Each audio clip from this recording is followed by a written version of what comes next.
paham sekali untuk masalah ini. Bagaimana langkah Gus Muhaimin untuk menaikkan peringkat Indonesia di SGIE? Terima kasih. SGIE.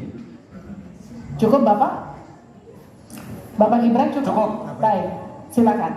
Bapak Muhaimin untuk menjawab, waktu Anda menjawab 2 menit, kami persilakan. Terus terang SGIE saya nggak paham. SGIE itu apa? Tenang. Stop. Ada lagi pertanyaan? Atau ini waktu Anda untuk memberikan jawaban, waktunya 2 menit. Oh, Kalau Anda menggunakan untuk bertanya, waktu akan habis. Tidak apa-apa? tidak apa-apa karena Oke. saya tidak pernah mendengar istilah SGIE itu. Siap. Kami persilahkan. Di stop, kita alihkan ke Pak Gibran. Waktu Anda 1 menit. 1 menit. Baik, Gus, kita kan sedang fokus mengembangkan ekonomi syariah, keuangan syariah. Otomatis kita harus ngerti juga masalah SGIE. SGIE itu adalah State of Global Islamic Economy. Misalnya sekarang yang sudah masuk peringkat 10 besar adalah makanan halal kita, skincare halal kita, fashion kita. Nah, itu yang saya maksud, Gus. Dan ya mohon maaf kalau pertanyaannya agak sulit ya, Gus. Terima kasih. Mohon kerjasamanya.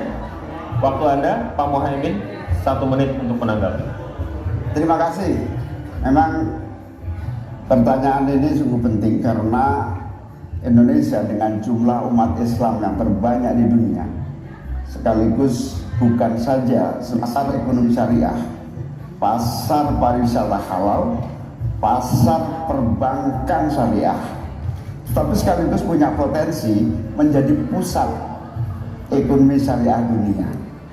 Nah, posisi kita yang masih di bawah ini membutuhkan langkah-langkah penting agar yang disebut SGIE ini menjadi kita menaikkan peringkat kita. Ada beberapa hal yang bisa kita lakukan. Yang pertama, yang harus dilakukan pemerintah adalah menyiapkan seluruh perangkat regulasi agar tumbuh kembang seluruh industri halal, termasuk bagaimana membantu sertifikasi secara murah bahkan gratis, terutama bagi UMKM kita. Habis waktunya, kita berikan aplaus terlebih dahulu kepada Orang Indonesia kekayaannya di atas 100 juta jumlah penduduk Indonesia. Artinya ini keadaan yang tidak adil. Ini harus kita selesaikan. Kita juga harus punya keyakinan bahwa 100 orang yang kaya ini kita pajakin dengan kita turunkan pajak kelas menengah di Indonesia. Hari ini telur mahal, beras mahal, dan gula jahat, mafia, penguasai dan raja lela di mana-mana. Padahal rakyat sudah kerja. Ini harus kita selesai. Angka pengangguran sudah 8 juta. 80 juta memang bekerja di sektor informal.